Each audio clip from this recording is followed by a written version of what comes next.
Okay, first off, this video is a happy one, so don't freak out, it's not like nukes are coming. But really though, hopefully you won't ever need this video, but if you ever did, you'll be glad it exists. At least once in all of our lives, we wondered what it would be like if a nuke did go off. I know, that's kind of a dark and bizarre thought. And although it's very unlikely to happen, would you know what to do if one did? If not, and anything like that did happen, remember what you learned in this video because it could save you and all of those that you love. Here are 10 ways to survive a nuclear blast.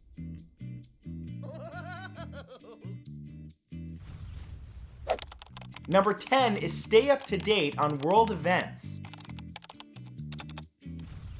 Okay, let's begin with this one. Okay, obviously one of the best ways to survive any kind of attack is to anticipate the attack coming and be far away when it happens. And the best way to do that is to keep yourself informed. We live in a time where it's easy for people to get their message across, which could mean that there's easily evidence of any hostility increasing before any sort of major assault or other incident takes place. i.e., if someone's angry at your country, you're probably gonna know about it. Keeping up with the news either on television or here on the internet will reveal increasing tensions, major regime changes, and possible threats. They often come with threat levels, including the likelihood that an attack will occur. Whoever thought that watching the morning news could save your life? Because literally, in the event of a crisis, it really can. Number 9 is ignore the fireball.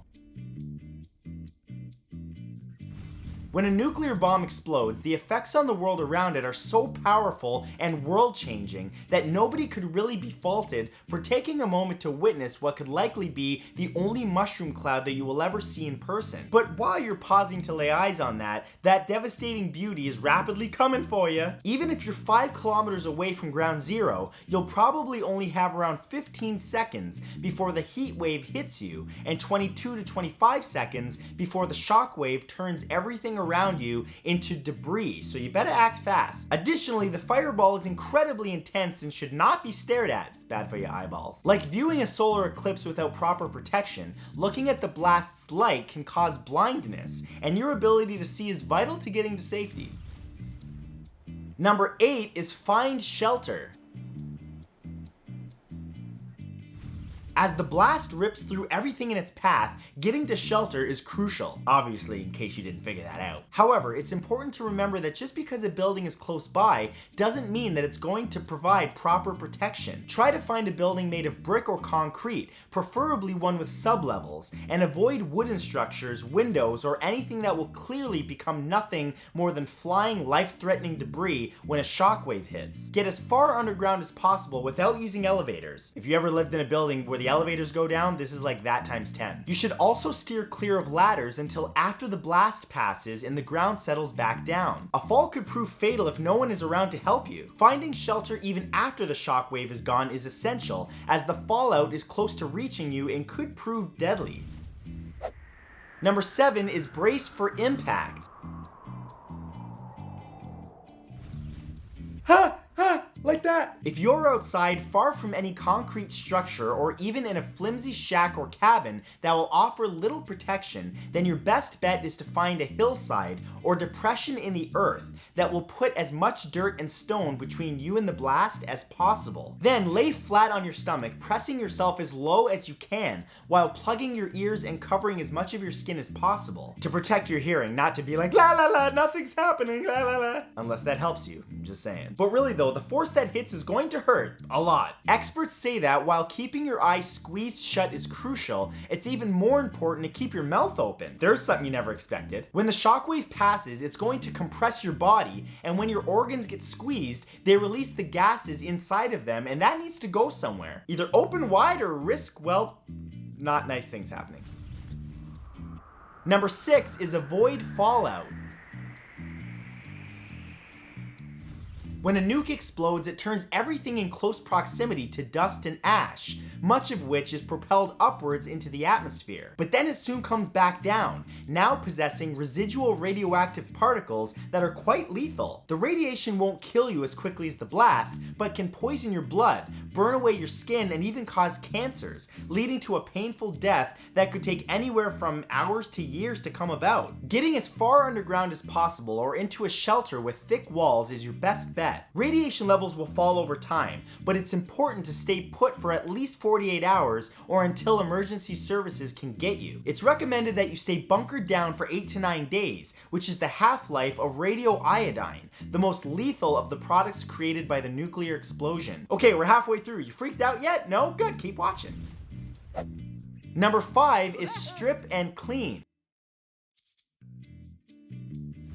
If you were outside when the bomb went off and you were able to safely move, then doing so is essential. However, your body's been exposed to dust and debris that came from the direction of the explosion, which means that you could be covered in radioactive particles and contaminating everything that you come into contact with. Once you're safely inside, strip your outer layer of clothing and seal it in a plastic bag, keeping it far away from the survivors. Starting with your hair, if you have any, use a shower or even water bottles to cleanse your entire body. Use a cloth or soft towel to wipe your eyes and the insides of your ears. You should be doing that anyway, Grandma be telling you, baby. Then blow your nose and try to get any particles you inhaled out. There's no way to get all of the radiation off of you, but every little bit helps. Number 4 is treat injuries properly. Great, you've made it this far, and after surviving a nuclear explosion, nobody should die due to their injuries being mistreated. Often minor blisters form from radiation burns, and though popping them might seem like a relief, what you may actually be doing is providing that radiation with free entry into the body, or exposing other people to it. Burns that don't blister or create cracks in the skin should be covered with Vaseline or a mixture of baking soda and water. Major burns can be deadly and need to be protected from infection while treated delicately. Never try to peel clothing that's been fused to your skin, for obvious reasons, and use non-adhesive burn bandages, or, when they're not available, saran wrap, like you're a cucumber, you know? One of the most common post-disaster causes of death is shock, so sometimes being reassuring and confident to calm someone down can save their life. It's okay, you're just a little melty, you'll be alright. Number 3 is prepare a survival bag. As with many potential crisis situations, having an emergency kit is a great idea. In fact, every family member having one is far from overkill as long as you're not carrying too much. That survival bag should include enough non-perishable food and water for up to 8 days, a multi-tool to open cans and to cut with, a basic first aid kit, a whistle, garbage bag, saran wrap, duct tape, a flashlight, a radio, wet wipes, and if needed, 8 days worth of prescription medication. Did you catch all that? Keep this kit in a place where it's easily accessible should a disaster strike, and have it out and ready if there's a threat announced. It's obviously best to stock any emergency bunker, basement, or other shelter with these items, but you never know when it will be necessary to just flee, so having a good emergency survival bag can be vital.